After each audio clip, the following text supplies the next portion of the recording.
үй-бүлөдө балдар жаңы чоңоюп келатканда эле ата энеси ошо балдарына жакшы тарбия берсе эле кийинки чоңойгондон кийин адам ошо интернетти колдонгондо жакшы жактара колдонот деп ойлойм.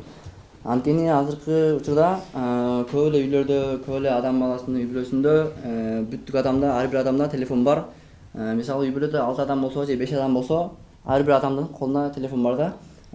Кандай десем эми ата энеси үйдөн жумуштан чарчап келе турган болсо үйгө балдарым бар телефон чуктап отурган болот, же болбосо бир жумуш жасаса ал жумуш арылбаган болот.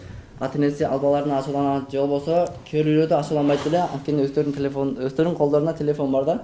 Ар бир өздөрүнүн иши менен алек болот дагы. Анан кийин ата энеси балдарына да карабайт. Анан кийин балдары ошол себептен мындай жаман жолдорго барат деп ойлойм. Анан кийин кыргызда жакшы макал бар. Убакыт учкан куш сыяктуу деген сыяктуу.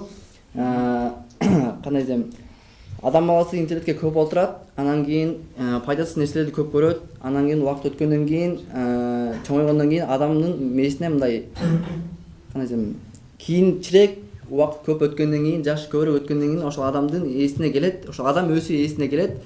Мен ушу интернетти туура эмес жакка көп колдонуп турмун, убакытты туура эмес нерсеге көп өткөзүп мен ошондо интернетти жакшы жакка колдонуп, же болбосо ошо интернеттин ордуна мен китеп окусам, же болбосо бир окууда окуй турган болсом, мен жакшы иштерге жетишмек экенмин деп ойлойт да. Ошондуктан адам баласы өзүн өзү өткөн нерсесин, өткөнкү кылган нерсесин ойлоно турган болсо, эстей турган болсо, өзүнө контроль кыла турган болсо, мен кечээ күнү эмне кылдым деп өзүн өзү контролдой турган болсо, адам баласы жакшы иштерге жетишет деп ойлойм.